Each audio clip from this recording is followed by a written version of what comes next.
Tendemos a pensar en las leyes de la ciencia como algo que sucede de manera autónoma al resto de las cosas del mundo. De hecho, lo más habitual a la hora de que le expliquen a uno alguna reacción química o una ley de la física es que nos las muestren en el entorno aislado de un laboratorio o incluso con un esquema o una infografía muy monos, eso sí, pero sin conexión con nada.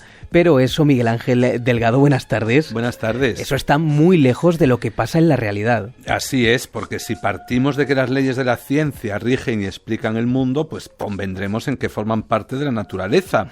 Y a la naturaleza, en última instancia, pertenecemos todos, así que están dejándose sentir a cada instante de nuestras vidas, en cada cosa que hacemos, acompañándonos silenciosamente, pues por ejemplo, cuando ponemos el lavavajillas o nos atrevemos a intentar pues una nueva y especialmente endiablada postura de yoga. Por ejemplo.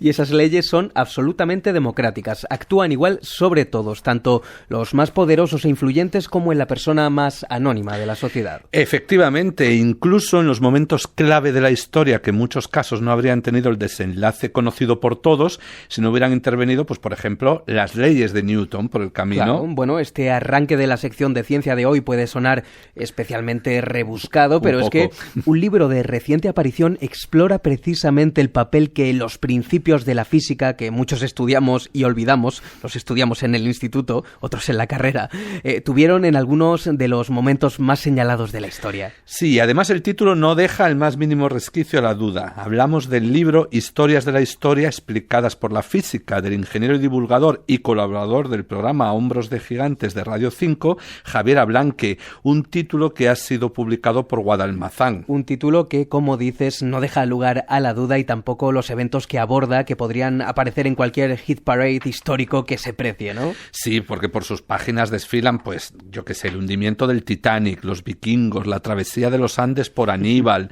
el accidente... de los Andes, de los Alpes. Madre mía, qué malos agosto. El accidente del dirigible Hindenburg, científicos como Galileo o Darwin y también algún que otro mito legendario como el de la isla de San Borondón o el holandés errante. Y de cada uno de estos temas, la física tiene algo que decir. Porque comprender muy bien el funcionamiento de la física nos puede garantizar sacar una buena nota o resolver adecuadamente un problema doméstico, pero también penetrar hasta un detalle inimaginable en esas escenas sacadas de la historia.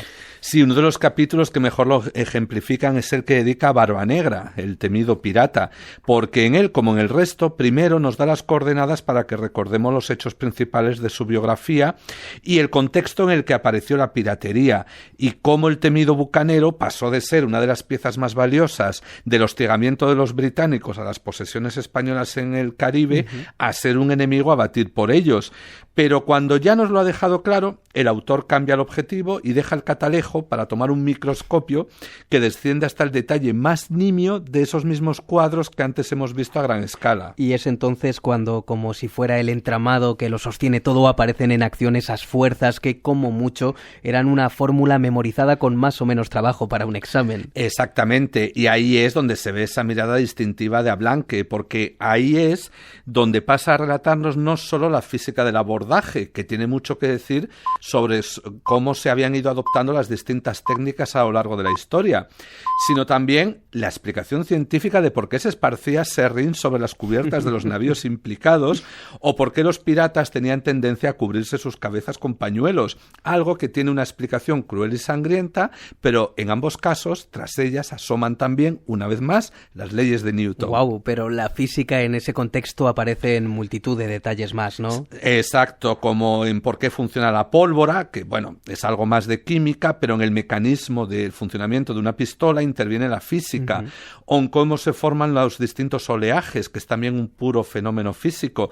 Y quizá lo más sorprendente es que un puñado de leyes tremendamente sencillas acaban asomando tras una enorme variedad de hechos. Por ejemplo, y relacionado con las olas, nos encontramos con las mareas y estas han tenido una influencia no menos trascendental en muchos momentos de la historia. Así es, y si no, basta con echar un vistazo al capítulo dedicado al desembarco de Normandía, porque fue el ritmo de las mareas el que llevó a que se eligiera precisamente el 6 de junio y no ninguna otra fecha para realizarlo.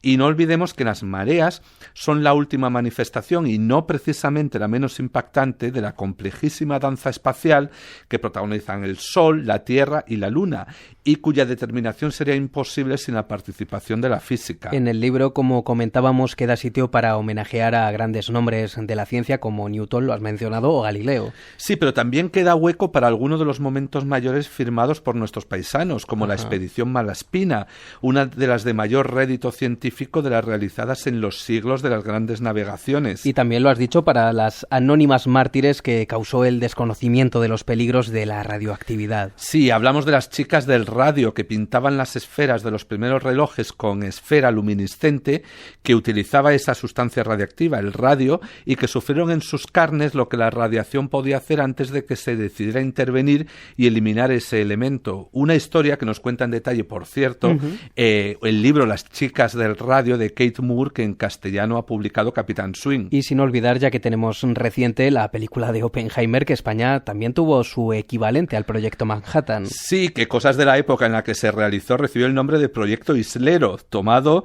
del que tenía el toro que mató a Manolete. Y me apresuro a aclarar que no es una broma. De hecho, animo a los oyentes a que recuperen el estupendo programa que Documentos de Radio Nacional dedicó en su momento al tema. Pueden recuperar ese documento y también leer este libro. Vamos a recordar, si te parece, Miguel Ángel, el título de este libro que aborda la historia desde la óptica de la física. Historias de la historia explicadas por la física, de Javier Ablanque, editado por Guadalmazán. Pues Miguel Ángel Delgado, hasta dentro de 2 semanas. Hasta dentro de 2 semanas.